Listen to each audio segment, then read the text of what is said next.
Oi, gente, vamos falar de TDAH? Você esquece com facilidade das coisas? Seu filho sobe em tudo, mexe em tudo, não para quieto. Você tá achando que seu filho vive lá no mundo da lua? Tá muito bravo com seu filho porque acha que ele é muito preguiçoso. Gente, cuidado! Esses são alguns dos sintomas da pessoa que tem TDAH. Vamos saber mais? O que é TDAH? TDAH é um transtorno do déficit de atenção e hiperatividade. Esse transtorno não é um transtorno específico da aprendizagem, mas compromete em alguns casos, com maior ou menor grau, o desenvolvimento da pessoa. Esse transtorno é um transtorno neural. A pessoa nasce com ele e ela vai viver e conviver com essas características por toda a vida. Então, gente, já que eu tô falando aqui que esse transtorno a pessoa nasce e vai morrer com ele, quer dizer que a gente vai deixar isso pra lá? Não. Quer dizer que por isso mesmo nós precisamos ter muita atenção para que a gente consiga ensinar essa pessoa a conviver com essas características e diminuir esses sintomas que atrapalham ela no seu desenvolvimento. Porque isso não atrapalha só a criança, né? Como é a vida inteira, atrapalha o adolescente, atrapalha o adulto e atrapalha o idoso. E a gente quer qualidade de vida. E é por isso que a psicopedagogia, o psicodrama, a arte-terapia e os mais diversos caminhos e métodos estão aqui para ajudar pessoas que têm esse transtorno. Eu sou Raquel Leonor, psicopedagoga, e sou muito apaixonada por esse trabalho que eu faço, que é entregar para a pessoa a capacidade dela e aumentar essa capacidade. E aumentando essa capacidade, a gente diminui a dificuldade e o desenvolvimento e a alegria de viver e de trabalhar e de estudar renova, revigora e sim, faz diferença na vida da pessoa. A gente precisa entender que as pessoas que têm transtorno de déficit de atenção, ela tem algumas características bem individuais e também tem umas características mais comuns. E por isso, né, por existir essas características mais comuns e para facilitar a comunicação entre um profissional ou outro, foi criado categorias. E eu vou falar um pouquinho sobre essas categorias e sobre os níveis. Foi subdividido, né, o TDAH em 3 tipos. Hiperativo e impulsivo. O segundo tipo, desatento e distraído. E o terceiro tipo, combinado misto. O que é cada um? Eu vou falar bem brevezinho. Então vamos lá no tipo 1, que é hiperativo e impulsivo. Então, gente, eu vou falar assim da criança, né? Criança que tem essa característica. É aquela que sobe em tudo, que mexe, que não controla os gestos, e quando vê já subiu, já mexeu, ela não consegue, né, controlar esse corpinho dela. É aquele corpinho que fica em movimento, né? E isso também acontece em adolescentes e adultos. Adultos são aqueles que não conseguem ficar quieto, que tá na cadeira, levanta, baixa, cai uma caneta, pega, né? Que tenta, né, já tem um pouquinho mais de controle, né, do corpo, mas ainda sofre com isso, né? Você vê que tem um sofrimento para ficar quieto, né? Para esse controle do corpo mesmo. Então vamos lá. Tem o tipo 2, né, que é o desatento distraído. Esse tipo 2 sabe aquela criança que fica quietinha, né? Bem quietinha, viaja, né? Parece que tem as borboletinhas voando assim o tempo inteiro ao redor.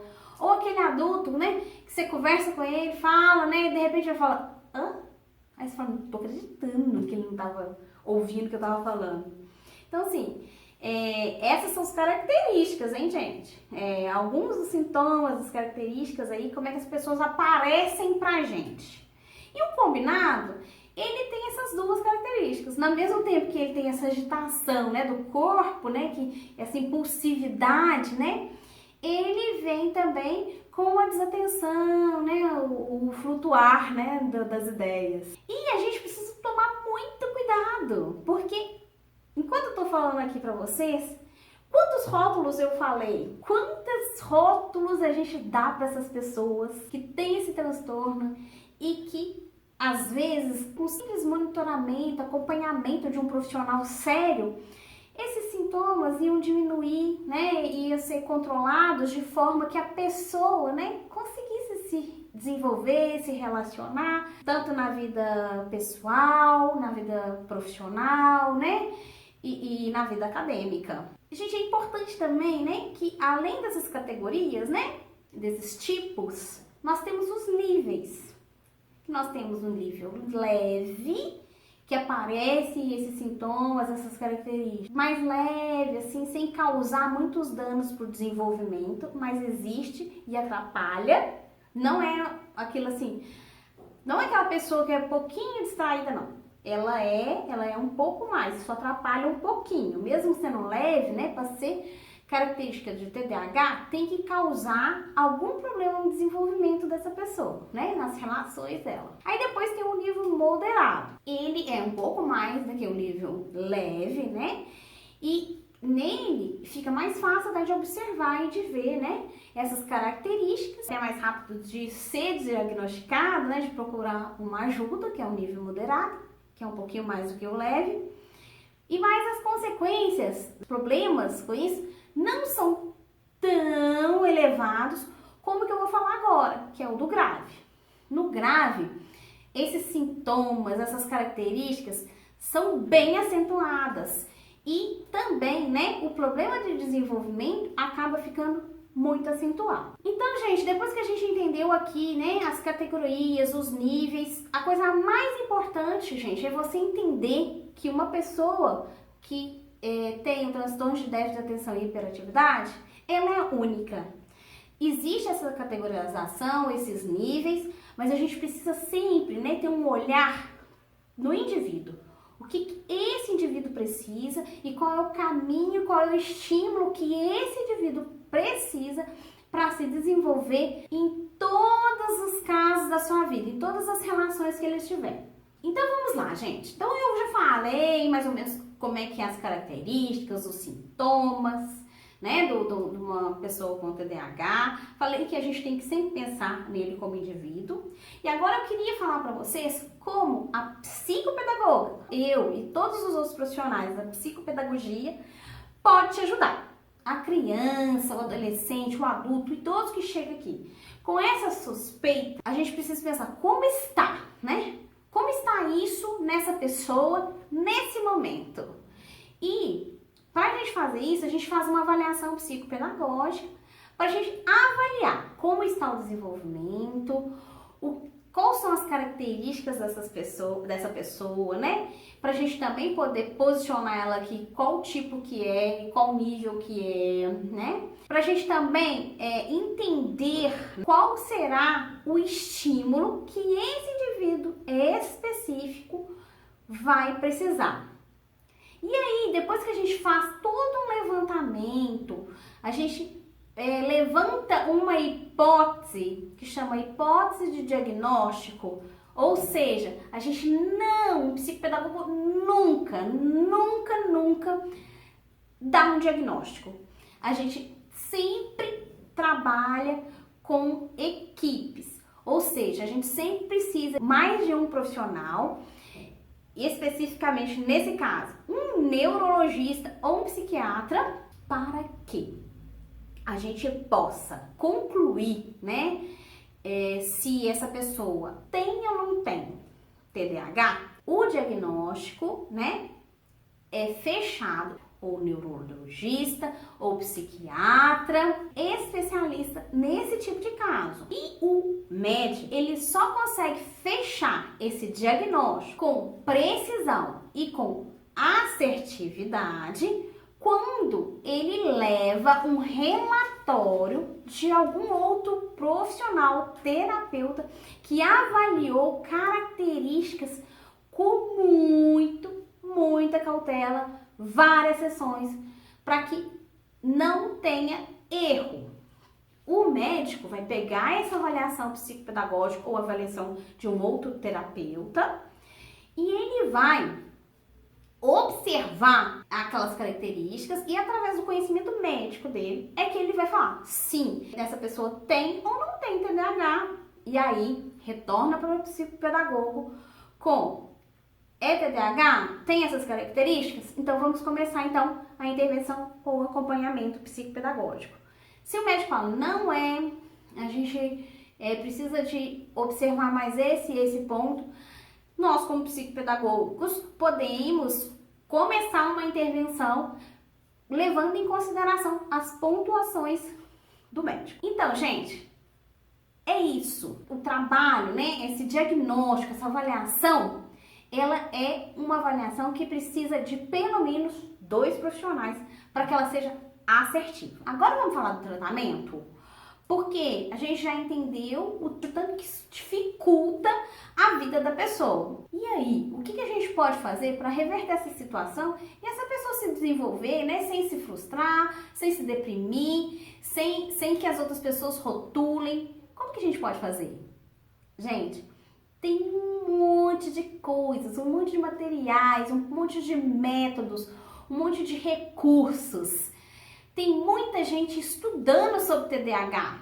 Então, como tem muita gente falando sobre isso, estudando sobre isso, os recursos são ilimitados. Eu aqui no meu consultório, eu utilizo o psicodrama, a arte-terapia, a psicopedagogia, entre outros, o que mais adequar ao meu cliente. As outras psicopedagogas, as outras pessoas, né, que conversam comigo e até na supervisão psicopedagógica, minhas alunas da supervisão psicopedagógica, sempre fica interessada, né, como é que é esse negócio do psicodrama, né, da arte-terapia, associada à psicopedagogia.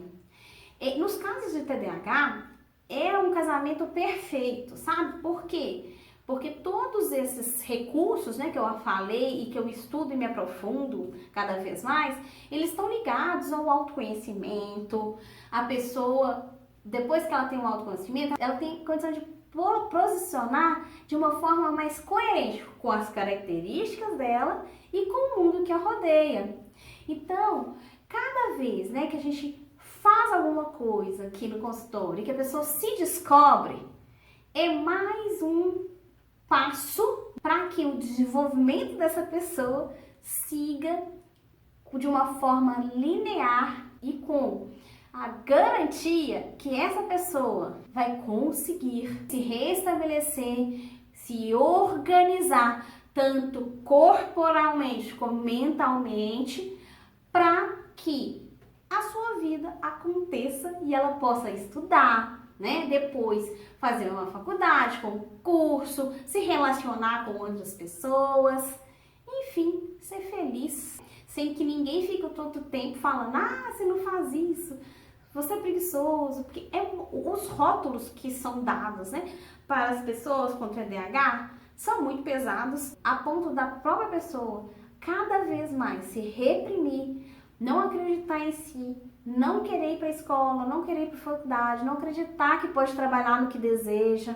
E, gente, a maioria das pessoas com TDAH são pessoas super capazes. Então, a gente precisa dar para elas, né, essa ferramenta para que elas se organizem e depois essa pessoa mesmo, né, vai contribuir aí para o mundo. Eu sou muito feliz porque quando a gente vê, né, essas pessoas se desenvolvendo e crescendo, a gente percebe que o que a gente está fazendo aqui, né, na clínica psicopedagógica, faz a diferença, alimenta mesmo a potência da pessoa e deixa ela cada vez maior e diminuindo cada vez mais a incapacidade. Então, gente, quer saber um pouquinho mais sobre TDAH, sobre qualquer outro assunto ligado à psicopedagogia? Deixa um comentário aqui pra mim.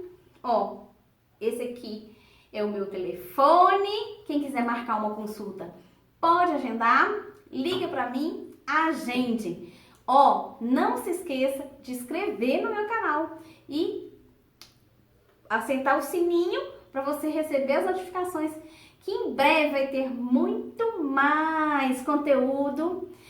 E no meu site, sempre que eu faço um videozinho maiorzinho igual este, tem um artigo, então tem um artigo lá publicado no meu site sobre TDAH. Fica atento, você vai gostar, vai no site. Pessoal, não posso esquecer, também é fácil me achar no Instagram, tá? Lá eu sempre posto, todo dia tem conteúdo novo no Instagram. Então, fique atento no Instagram, me siga também, vou deixar aqui. Ó, vocês podem me encontrar aqui no YouTube, no meu site, no Instagram, né? Tô aí pela internet. Mas eu quero encontrar com vocês aqui no meu consultório. Beijo!